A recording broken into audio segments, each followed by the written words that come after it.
Hello बच्चों, आज हम देखने वाले हैं कक्षा 7वीं की मराठी पाठ 2 श्यामचे बंधु प्रेम। श्याम का बंधु प्रेम जो है, भाई का प्रेम जो है, वो इस हम पाठ में देखने वाले हैं कि श्याम एक लड़का है, उसका अपने भाई के लिए कितना प्यार है, कितना प्रेम है, वो इस पाठ में हम देखेंगे। ठीक है, इसके पहले मैंने आपको प्रार्थना वाला जो आपका पहला लेसन है वो पाठ वो मैंने अच्छे से पढ़ा दिया। अगर आपने नहीं देखा होगा तो चैनल के प्लेलिस्ट में जाके आप देख लेना, वहाँ पे 7th स्टैंडर्ड का मराठी मैंने प्लेलिस्ट बनाया हुआ है, वहाँ पे आप देख लेना। ठीक है, तो शुरू करने से पहले मैं आपको बोलूँगी कि आप चैनल को सब्सक्राइब कर लीजिए, बेल आइकन प्रेस कर लीजिए। उससे ये होगा कि जब मैं न्यू वीडियो अपलोड करूँगी तो आपको उसका नोटिफिकेशन मिल जाएगा। ठीक है, और अपने फ्रेंड्स के साथ ज़रूर शेयर कर दीजिए और पसंद आए तो वीडियो को लाइक ज़रूर कर दीजिए।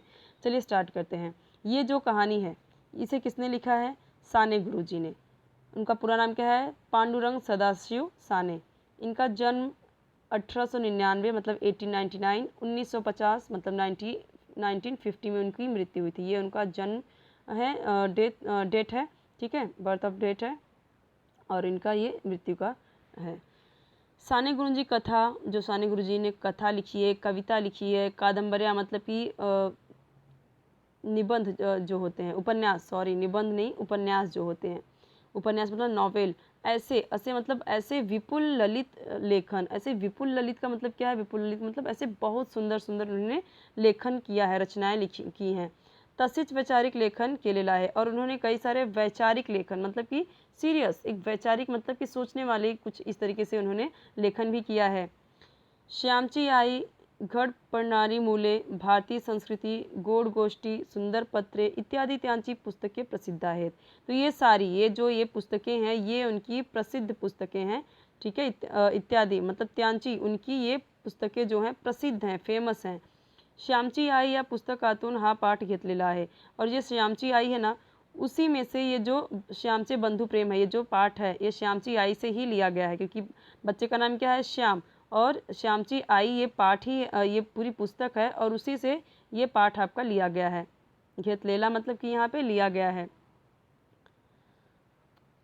श्यामच्या मनात आपल्या लहान भावंडविषयी असलेला जिव्हाळा व प्रेम। देखिए, जो श्याम है उसके मन में अपने लहान मतलब छोटे, अपने जो भावंड विषय, अपने छोटे भाई के लिए असलेला जिव्हाळा व प्रेम। जिव्हाळा का मतलब यहाँ पे क्या है? जिव्हाळा मतलब अपनापन और प्रेम बहुत है। जो श्याम है उसके मन में अपने छोटे भाई के लिए बहुत प्रेम और बहुत अपनापन है। तसेच आईने मुलांना दिलेली शिकवण याचे हृदयस्पर्शी वर्णन प्रस्तुत पाठात आले आहे। और जो उसकी तसेच मतलब जो उसकी श्याम की आई है, माँ है, तो उन्होंने अपने मुलाना को, अपने बच्चों को बहुत ही हृदय जो उन्होंने शिकवण दिया है, मतलब शिकवण मतलब जो शिक्षा दी है, जो संस्कार दी है, उसी का याचे मतलब उसी का हृदय स्पर्शी वर्णन इस पाठ में दिया गया है। मतलब दिल को छू देने वाली, हृदय स्पर्शी मतलब कि दिल को टच करने वाली ऐसी यहाँ पे वर्णन यही दिया गया है। मतलब कि ये जो पाठ है इसमें बहुत ही किस तरीके से माँ ने अपने बच्चों को संस्कार दिए हैं, बच्चों जो श्याम है उसको उसके मन में भाई के लिए कितना प्यार है, वही सारी चीज़ें हमें यहाँ पे देखने को मिलेंगी। चलिए शुरू करते हैं यहाँ से। मे महिन्याची सुट्टी संपूर्ण मी परत दापोली शिकवयास गेलो। तो यहाँ पे लिखा है कि मई महीने की जब छुट्टी संपूर्ण हुई, पूरी हुई, तो यहाँ पे दापोलिस मतलब एक जगह है जहाँ पे ये श्याम है वह पढ़ने के लिए जाता है। शिकावयास मतलब वहाँ पे रुक के पढ़ता है। शिकावयास मतलब शिक्षा लेने के लिए वहाँ पे रहता है, पर यहाँ पे मई महीने की छुट्टी में वो आया था अपने गाँव में। शाळा शुरू झाली, फिर क्या हुआ? शाळा जो उसका स्कूल शुरू हुआ और पावसाळाही शुरू झाला। पावसाड़ा मतलब कि बारिश भी शुरू हो गई। हम देखते हैं जैसे हमारा स्कूल स्टार्ट होता है मई महीने से, जून महीने से बारिश भी स्टार्ट होने लगती है, बीच मई से भी स्टार्ट हो जाती है बारिश। तप्त जमीनीला मेघ शांतवू लागले। जब बारिश होती है तो क्या होता है? जो तप्त एकदम गर्म जमीन होती है, जो धरती होती है, मेघ उसे क्या करता है? शांत कर देता है। जो मेघ मतलब जो बादल है, जो बादल से बारिश होती है, वो जमीन को क्या कर देता है? शांत कर देता है। तापलेल्या जमिनीवर पाणी पसेवा कसा सुंदर वास सुटे। और जो तपती जमीन, तापलेल्या जमिनीवर, और जब तपती जमीन पर पानी पड़ता है तो कैसा सुंदर, बहुत ही सुंदर सुगंधित वास छूटे। कैसा वास मतलब सुगंध छूटती है। ठीक है, एक गंध, एक सुंदर सी भीनी भीनी सुगंध छूटती है, मतलब फैलती है। हम देखते हैं बारिश होती है, जब पहली बारिश पड़ती है तो इस तरीके से बहुत ही सुंदर सोंधी सोंधी खुशबू इस तरीके से आने लगती है मिट्टी की। नवीनच पाऊस जेव्हा सुरू होतो तेव्हा मातीचा एक रम्य सुंदर वास सुटतो असतो। नवीनच मतलब जब नया नया बारिश होता है, मतलब कि कहने का मतलब है जब पहला पाउस गिरता है, जब पहला बारिश होता है, जब शुरू होता है, तभी क्या होता है, जो मातीचा मतलब मिट्टी से एक रम्य सुंदर सुंदर वास उठतो असतो, मतलब एक सुंदर वास मतलब गंध या महक स्मेल छूटता है या फैलता है। ठीक है, जब पहली बारिश होती है तो किस तरीके से मिट्टी से सुंदर और वास छूटता है, उसका महक छूटता है, फैलता है। गंधवती पृथ्वी या वचनाची त्या वेळेस आठवण येते। तो यहाँ पे क्या लिखा गया है कि जो गंधवती पृथ्वी है, ये क्या है, एक तरह की पुस्तक है जो कि उसमें ये बताया गया गंधवती पृथ्वी, मतलब कि यहाँ पे ये जो राइटर हैं उनको ये जो गंधवती पृथ्वी है एक बुक है, तो उसका उन्हें ये यहाँ पे याद आता है। फुडा फळांत जो रस जो गंध असतो एक प्रकारचा स्वाद असतो तो पृथ्वीच्याच पोटातला, जो यहाँ पे बोला है कवि ने, सॉरी लेखक ने, कवि नहीं, तो उन्होंने बोला है जो फूल फल में जो रस होते हैं, जो गंध मतलब जो स्मेल होती है, सुगंध होती है, वो एक प्रकार की सुंदर स्वाद होती है। आम का स्वाद अलग, अमरूद का स्वाद अलग अलग अलग रहता है सब फल का। तो ये सारे जो फल फूल में ये जो रस महक और सुगंध और स्वाद होता है, ये पृथ्वी के पेट से ही होता है, पृथ्वी के गर्भ का होता है। ये स्वाद ये सुगंध जो कुछ भी होता है पृथ्वी के गंध का होता है, पृथ्वी के गर्भ से, मतलब कि पृथ्वी के पोटातला मतलब पेट से ही ये सारी चीज़ें निकलती हैं। क्योंकि सारी चीज़ें सारे जो यहाँ पे प्लांट्स हैं सब कहाँ पे हैं, धरती के अंदर है, तो धरती के पेट से ही इसको सारी चीज़ें मिल रही हैं। मतलब कहने का मतलब ये है कि अगर पृथ्वी ना हो तो इसमें ये सारी चीज़ें कहाँ से आएंगी। तो ये स्वाद सुगंध महक जो कुछ भी है ये सब कुछ पृथ्वी से ही निकल के आ रही, तभी तो जब बारिश पड़ती है तो इतनी सुंदर खुशबू धरती से आती है, मिट्टी से। घरून दापोलीस येताना या वेळेस मी एक निश्चय करून आलो होतो। जब मैं घर से मतलब मई महीने की छुट्टी बिता के जब मैं घर से आ रहा था स्कूल के लिए अपने दापोलिस के लिए, तो जब घर से वो दापोलिस के लिए आ रहे थे तो उन्होंने क्या किया था, एक निश्चय किया था, मन में ही उन्होंने एक निश्चय किया था। सुट्टीत घरी असतान एके दिवशी लहान भाऊ नवीन सदऱ्यासाठी हट्ट धरून बसला होता।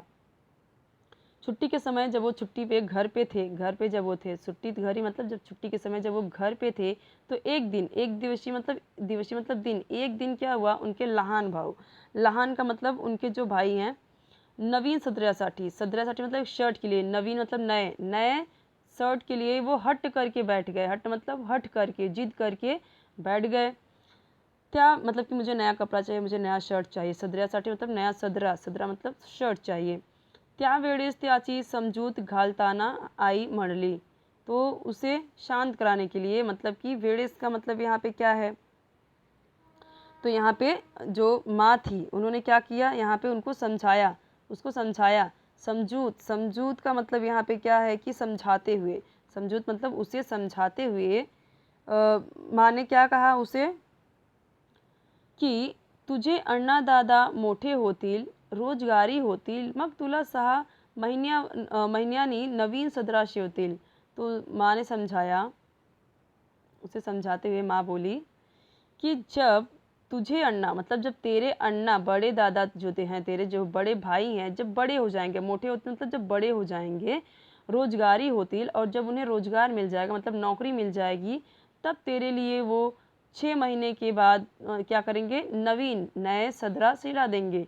ठीक है, तो वो तुझे 6 महीने के बाद वो तुझे हर 6 महीने में मतलब नए नए क्या करेंगे, सदरा सिलवाएंगे। शिवतील मतलब सिलवाएंगे, क्या शिवतील मतलब कपड़े, सॉरी सिलवाएंगे, सदरा नवीन सदरा मतलब शर्ट सिलवाएंगे तेरे लिए।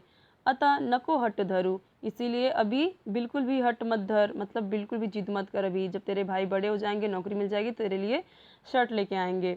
मित्रांनो, माझ्या लहानपणी कपड्यांचे बंड फार माजले नव्हते। तो बोलते हैं यहाँ पे जो लेखक है, जो श्याम है, वो बोल रहा है, मित्रों जब मैं छोटा था, लहानपणी मतलब कि यहाँ पे क्या है कि जब मैं छोटा था तो कपड्यांचे बंड फार, मतलब कि ये बंड का मतलब ट्रेंड नहीं था, इतना फैशन नहीं था, इतना कपड़े नहीं होते थे। फार का मतलब यहाँ पे क्या है, फार का मतलब यही कि यहाँ पे इतने ज़्यादा कपड़े नहीं होते थे। ठीक है, माजले नव्हते, इतने ज़्यादा कपड़े नहीं थे। आम्हाला कोट माहिताज नव्हता, कोट तो हम जानते ही नहीं थे क्या होता है। ठीक है, कित्येकदा सदराही वर्षा 2 वर्षांनी नवीन मिळावयाचा। तो बोलते हैं कितने कदा, मतलब कि कितनी बार तो जो सदरा जो कपड़ा होता था 1 साल 2 साल वर्षा दोन, यहाँ पे क्या बोला साल वर्ष मतलब कि साल 2 साल पे एक नवीन कपड़ा हमें मिलता था। थंडीच्या दिवसांत धोतर चौघडी करून गड्याशी बांधून शाळेत जावयाचे। तो बोलते थे कि जब ठंडी का दिन आता था, जब ठंडी का समय आता था तो हम क्या करते, जो धोती होती थी, धोती वो जो हम देखते हैं जो लोग धोती पहनते हैं, जो आदमी धोती कुर्ता पहनते हैं, वो उसकी बात हो रही है कि वो धोती को हम क्या करते थे, चौघड़ी मतलब 4 घड़ी करते थे और अपने गले में बांध के शाळेत जाते थे, मतलब स्कूल जाते थे। शाळेत मतलब स्कूल जाते थे। हम भी देखते हैं अभी भी हम क्या करते हैं गांव में, इस तरीके से हम कोई दुपट्टा होता है या इस तरीके से कोई रुमाल बड़ा सा जो गमछा होता है वो, उस तरीके से हम क्या करते हैं, इस तरीके से अपने कान पे लपेट लेते हैं। अभी भी गांव में देखते हैं मफलर की जगह पे, है ना। अभी तो क्या मफलर आ गया, मफलर। तभी उस टाइम पे मफलर नवते, मफलर नहीं था, जैकेटें नवती, जैकेट नहीं होती थी उस टाइम पे, गर्म कोट नवते। और अभी हम देखते हैं कि अलग अलग तरीके का जो जैकेट होता है, कोट होता है, वो उस टाइम पे ये सारी चीज़ें नहीं हुआ करती थी। ठीक है।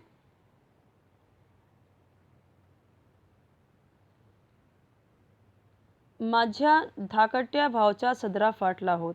तो यहाँ पे बोला है धाकट्या मतलब छोटा, जो छोटा भाई है, मेरा जो छोटा भाई है उसका सदरा जो शर्ट है वो फट गया था।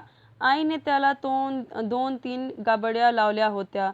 तो आई ने क्या किया, माँ ने क्या किया, उस पे 2-3 गाबड्या मतलब 2-3 पैचेस जो होते हैं ना, इस तरीके जैसे यहाँ पे फट गया तो उस पर क्या करेंगे, उस पर कुछ छोटा सा कपड़ा लेके इस तरीके से उस पर लगा देते हैं। तो उसको बोलते हैं गाबड्या, मतलब चिंदी लगा देना, उस पर पैचेस लगा देना, छोटा छोटा सा कपड़े का पीस लगा देना उस पर, ताकि वो जो और भी ना फटे। नहीं तो इतना है तो और भी फट जाएगा, और भी फट जाएगा, इस तरह से पूरा फट जाएगा। इसके लिए उस पर पैचेस लगा देते हैं। तो उस पर लगा दिया था। आपल्या भावास नवीन कपडा शिवून न्यावयाच्या असे मी ठरवून आलो होतो, परंतु पैसे कोठून आणावयाचे। तो यहाँ पे जो श्याम है वो बोल रहा है आपल्या भावासा, तो यहाँ पे उसने सोच लिया था कि मैं अपने भाई को क्या करूँगा, नवीन कपड़ा ला के दूंगा। शिवन मतलब कि सिलवा के लाऊंगा। ठीक है। तो न्यावयाचा का मतलब क्या है, लेके जाऊंगा जरूर। जब वो दापोलिस आ रहे थे तो उन्होंने सोचा कि मैं दापोलिस अभी जा रहा हूँ, इस बार मैं अपने भाई के लिए ज़रूर नया कपड़ा लाऊंगा। ऐसा वो ठरवुन आलो, मतलब ठरवुन का मतलब ऐसा उन्होंने निश्चय किया। ठरवुन मतलब निश्चय किया, दृढ़ निश्चय किया, मतलब डिसाइड कर लिया उन्होंने। आलो मतलब आया था, ऐसा निश्चय करके मैं आया था, जब क्योंकि वो जीत करके बैठा था जब वो छुट्टी में गए थे मई महीने के। ठीक है। परंतु पैसे कोठून आणावयाचे, तो मतलब अब लेकिन बात यह है कि पैसा कहाँ से आएगा, कपड़े तो मैं उसके लिए ले लूँगा पर पैसे कहाँ से आएगा। तो माझे वडील कोर्ट कचेरीच्या कामास दापोलीस येत। तो यहाँ पे ये बोला है कि जो मेरे वडील थे, वडील मतलब जो मेरे फादर थे, पिता थे, वो कोर्ट कचहरी के काम से, कामास मतलब काम से दापोलीस आते थे। वडील दापोलीस आले म्हणजे आणा दोनाने मला खाऊला म्हणून देऊन जायचे। तो जब मेरे पिता आते थे दापोलीस तो क्या करते थे, मुझे आना, 1 आना 2 आना, इस तरह से मुझे खाऊला मतलब पॉकेट मनी देते थे। खाने के लिए अभी बोलते ना बच्चे को खाऊ दो, तो खाऊ के लिए वो क्या करते थे, पैसे मांगते थे, मतलब मांगते नहीं थे, उनके जो फादर थे वो खुद ही देते थे। म्हणून देऊन जायचे, दे के वो जाते थे। देऊन जायचे मतलब दे के वो जाते थे। म्हणून मतलब मुझे, कि अभी क्योंकि वो बाहर रहते थे ना अपने घर से, तो खाने के लिए कुछ ऐसे दे देते थे, उनके पिताजी आते थे तो। खाऊच्या पैशांतील 1 पैसाही खाऊमध्ये न खर्चण्याची मी ठरवले। तो उन्होंने बोला कि, और यहाँ पे देखिए आना 2 आना, उस टाइम पे आना 2 आना आपको पता होगा, 25 पैसे 20 पैसे 50 पैसे तो अभी कुछ सालों पहले ही बंद हुआ है। 50 पैसे जो 8 आना बोलते थे, 4 आना बोलते थे। तो इस तरीके से आना 2 आना 4 आना ऐसे करके 16 आना जब होता था तो 1 रुपये होता था। ठीक है। तो यहाँ पे वही बोल रहे हैं कि वो देते थे मुझे और खाने के लिए। तो यहाँ पे वो बोल रहे हैं खाऊच्या पैशातील, और जो खाने के लिए मुझे पैसा देते थे, 1 पैसा मैंने खाने के लिए, खाऊ मध्य मतलब 1 भी पैसा मैंने खाने के लिए खर्च नहीं किया। ठीक है। 1 भी पैसा मैंने खाने के लिए खर्च नहीं किया। ज्येष्ठात आमची शाळा सुरू झाली। ज्येष्ठ महीने में उनका जो शाळा है मतलब जो स्कूल है वो शुरू हो गया। ज्येष्ठ महीना पता ना, ज्येष्ठ आषाढ़ सावन श्रावण, तो अभी श्रावण आने वाला है। ठीक है। क्या हफ्ते में श्रावण भी आ जाएगा, तो उसके 2 महीने पहले। ठीक है। मान लीजिए जून में ये शुरू हो गया उनका स्कूल। गणेश चतुर्थीला 3 महीने होते। अभी वो बोल रहे हैं कि गणेश चतुर्थी कितने महीने अभी बाकी हैं, 3 महीने हैं। तेवढ्या महिन्यात या खाऊच्या पैशांच्या रुपयाभर जमता साथ। तो सोचते हैं कि तब तक 3 महीने हैं, इन महीनों में तो क्या होता है, कि उनका 1 रुपया मतलब रुपया भर, मतलब ऐसे 1 आना 2 आना करके 16 आना तो जम ही जाएंगे और उनके पास 1 रुपये तो हो ही जाएंगे। अब सोचिए उस टाइम पे 1 रुपये में उनको कितना ज़्यादा पैसा है ना, जमलाच था, तो पैसे हो गए थे। गणेश चतुर्थीस धाकट्या भावास कोट किंवा सदरा शिवून न्यायवयाच्या असे मी मनात निश्चित केले। तो इन्होंने क्या निश्चित कर लिया कि गणेश चतुर्थी तक तो मेरे पास रुपया भर मतलब 1 रुपया तक तो पैसा हो ही जाएगा मेरे पास। और जैसे जैसे गणेश गणेश चतुर्थी धाकट्या, धाकट्या का मतलब यहाँ पे कि मैं अपने छोटे भाई के लिए कोट जरूर सिलवा के दूंगा। मतलब कहने का मतलब कि जब गणेश चतुर्थी में हम देखते हैं नए नए कपड़े बच्चे खरीदते हैं, तो वही वो सोच रहे हैं कि गणेश चतुर्थी में तो मैं इस बार अपने छोटे भाई को कोट सिलवा के, ठीक है, नया सदरा सिलवा के न्यायवयाचा मतलब कि यहाँ पे क्या है कि मैं लेके ही जाऊंगा, लेके ही जाऊंगा। न्यायवयाचा मतलब लेके ही जाऊंगा। असे मी मनात निश्चित के लिए, ऐसा मैंने मन में निश्चित कर लिया था कि अभी गणेश चतुर्थी तो 3 महीने हैं और इस गणेश चतुर्थी में तो मेरे पास जो पैसे हैं वो इकट्ठे हो जाएंगे, रुपए भर तो मेरे पास पैसे इकट्ठे हो जाएंगे और इस बार गणेश चतुर्थी में ही मैं अपने भाई के लिए नया का सदरा लेके जाऊंगा, ऐसा मन में विश्वास कर लिया था।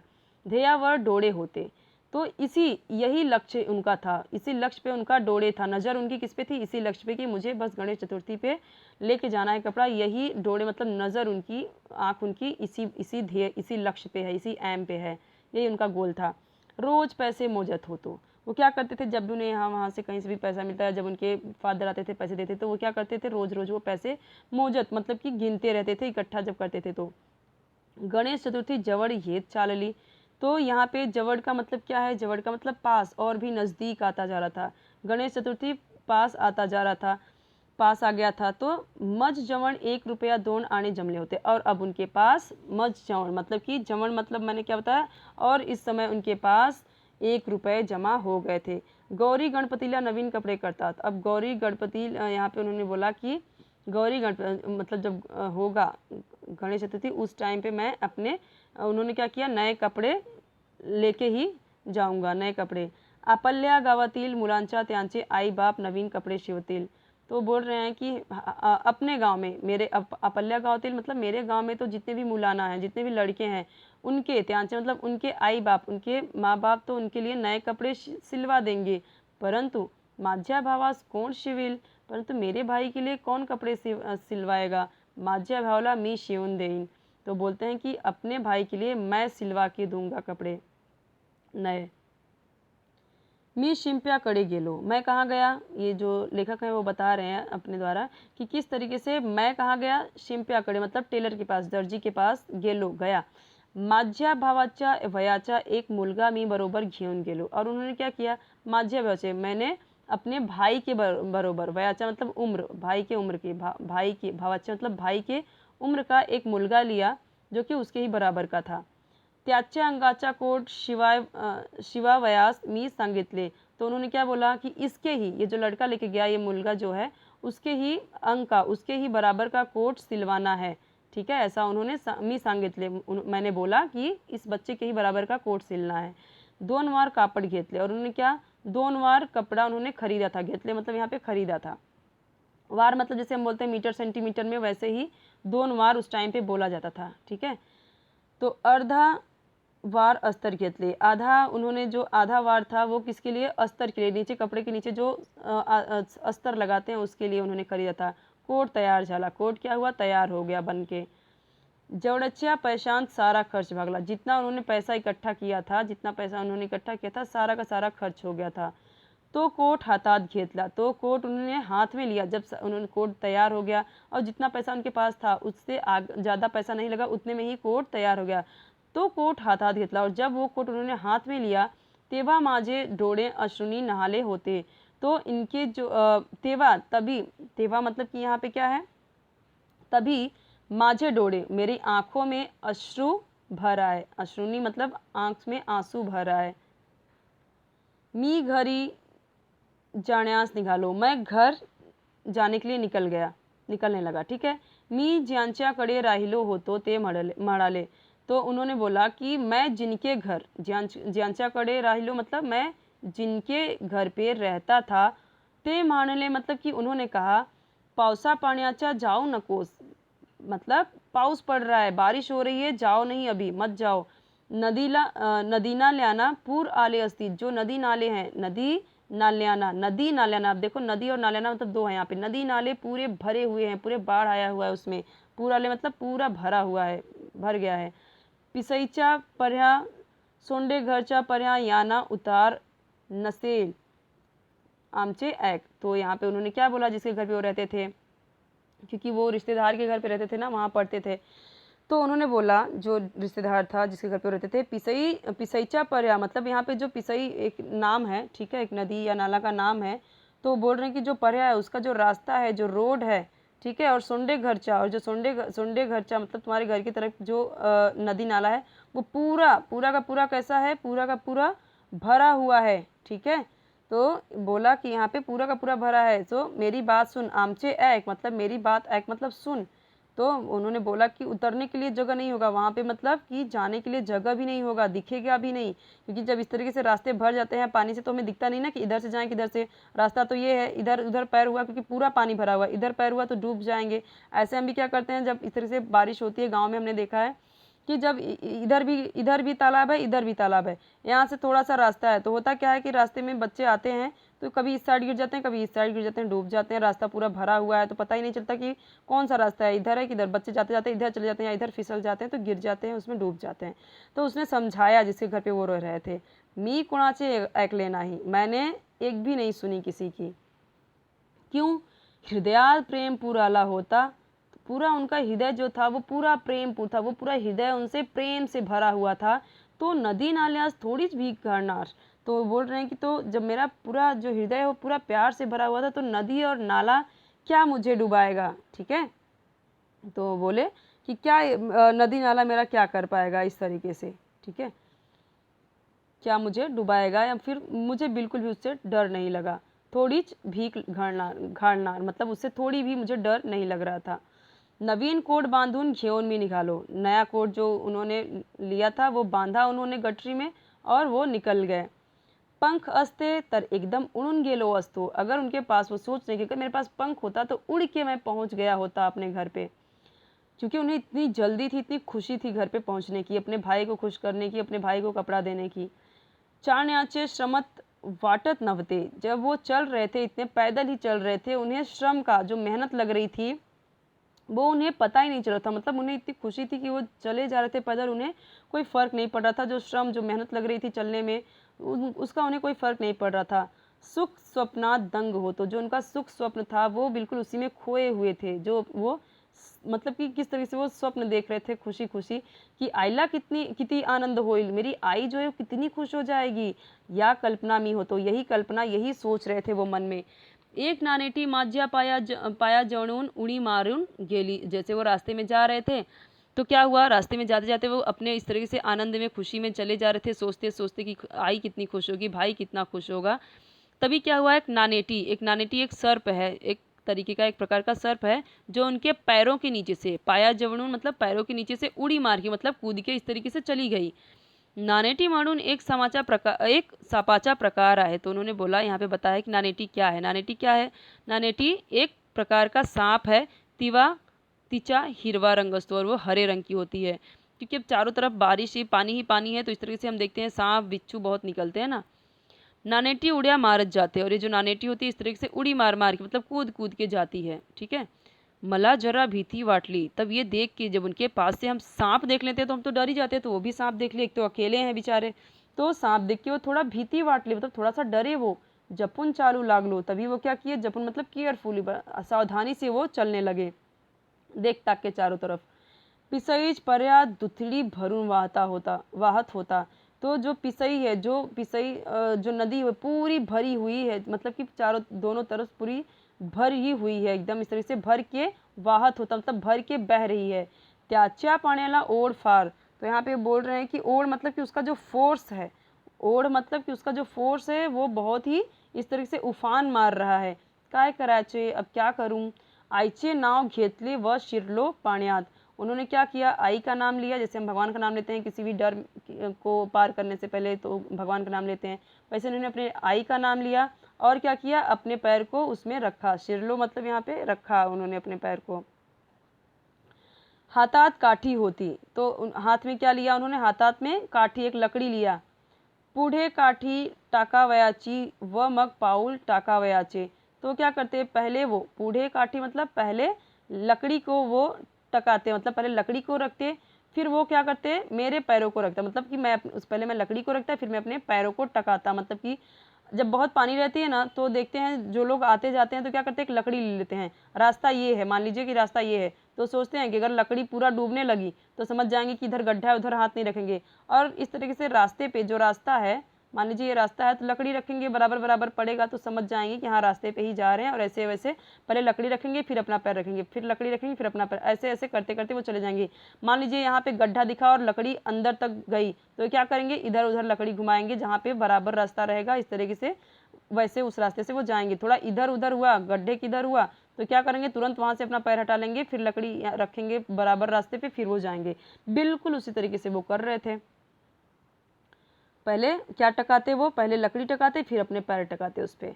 मी वाहून जाण्याचे बेतात होतो, मैं तो इससे जल्दी से जल्दी मतलब बेतात हो, तो मतलब कि बहने के, वाहून जाण्याचा, जब इस तरीके से वो जा रहे थे तो बहने के कगार पे थे, बेतात मतलब कगार, तो वाहून जाण्याचे मतलब बह जाने के वो कगार पे होते। परंतु कसा बसा बाहेर आलो, फिर भी कैसे कैसे करके मैं बाहर आ गया नदी से। इतर नदी प्रेमाने भेटावयास जाणारो तो नाला, तो मला कसा बुडविल, तो ये बोल रहे हैं कि यहाँ पे जो नदी नाला है, ये प्रेम से, मतलब कि प्रेम से भरी हुई है, किससे भेटाने के लिए, किससे मिलने के लिए, तो नदी मतलब देखिए, जो छोटी छोटी नालियाँ होती हैं वो बड़े नालों से मिलना चाहती हैं, जो बड़े नाले होते हैं वो नदी से मिलना चाहती हैं, और जो नदी होता है वो नदी लास्ट में कहाँ पे आके मिल जाती है, समुद्र में। तो इस तरीके से जो नदी नाला है वो भेटाने के लिए, मिलने के लिए जो बेताब हैं एकदम से, मतलब कि किससे, दूसरे बड़ी नदियों से। तो भला ये कैसे बुड़ा देते इसे, मतलब मुझे कैसे डुबा देते, क्योंकि उनके भी मन में प्रेम है किसी से मिलने की, भेंट करने की। वैसे भी इन्हें भी तो मी माझ्या भावास भेटावयास जात हो, तो मैं भी तो अपने भाई से मिलने जा रहा था, भेंट करने जा रहा था, तो मुझे कैसे डुबा देते हुए, तो मला कसा बुड़विल, तो मुझे कैसे डुबा देते ये, वो भी तो प्रेम से किसी से मिलने ही जा रहे थे, वही मेरी भी भावना थी, मैं भी किसी से मिलने जा रहा था, तो मुझे भला कैसे डुबा देते। ये इनकी भावनाएं चल रही मन में। नी माझ्या भावास भेटावयास जात होतो, ये तो मैंने आपको बता दिया कि मैं अपने भाई से भेंट करने जा रहा हूँ।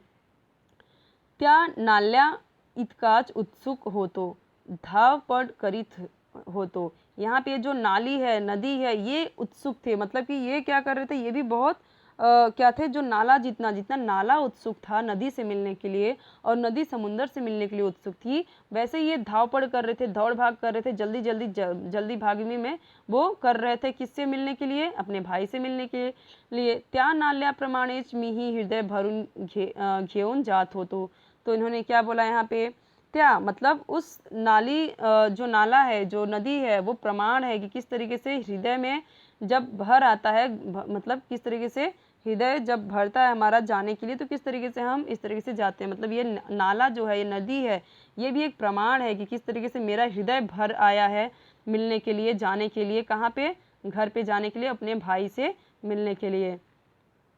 ठीक है। रस्त्यातील खडी वर आली होती, तो यहाँ पे क्या बोला कि रस्त्यातर खडी वर आली होती, स्वयंसारखे दगड पायांना खुपत होते। तो क्या यहाँ पे बोला कि जब जो रास्ता थी वो बहुत ही खड़ी हुई होती, मतलब कि जब बारिश हो गई है तो क्या हो रहा है कि यहाँ पे पूरा एकदम से जो मिट्टी है वो बह गई है, और इस तरह से खड़ी जो गिट्टी है वो, इस तरह से जो खड़ी मतलब गिट्टियाँ हैं वो पैर में चुभ रही हैं। इस तरह से खड़ी सिर्फ मिट्टी तो बह गई है, और भी जो गिट्टी विट्टी है वो दिख रही हैं।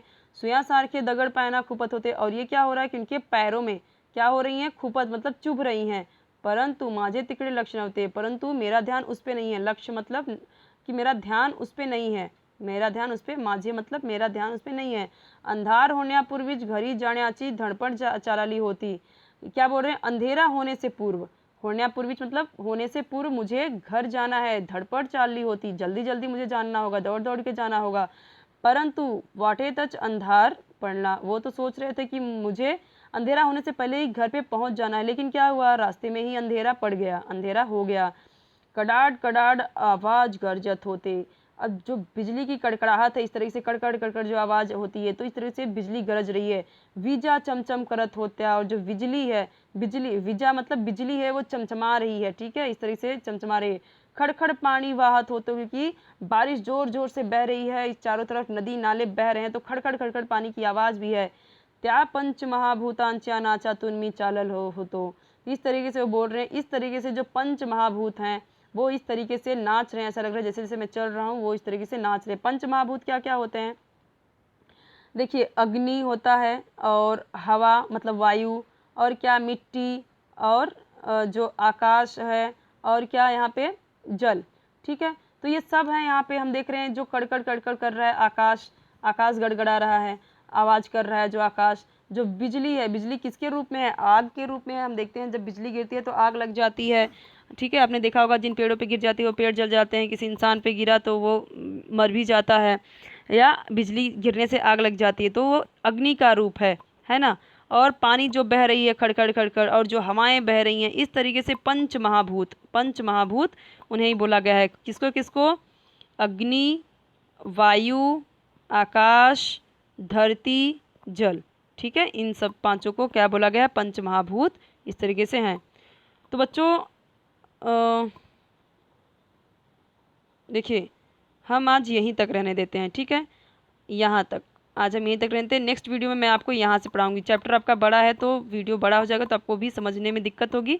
इसके लिए मैं आपको इसके आगे का जो पार्ट है वो मैं नेक्स्ट वीडियो में पढ़ाऊंगी, तो जरूर देखना नेक्स्ट वीडियो। चैनल सब्सक्राइब कर लीजिए, बेल आइकन प्रेस कर लीजिए, ऑल वाला जो पहला ऑप्शन रहता है, जैसे ही आप घंटी बजाओगे ऑल का ऑप्शन आएगा, तो उस पर जरूर क्लिक करना। तो आपको जब मैं नेक्स्ट वीडियो अपलोड करूँगी तो आपको नोटिफिकेशन मिल जाएगा। ज़रूर आप वीडियो को लाइक करिए और फ्रेंड्स के साथ शेयर कीजिए, उनको भी हेल्प मिल जाए। ओके।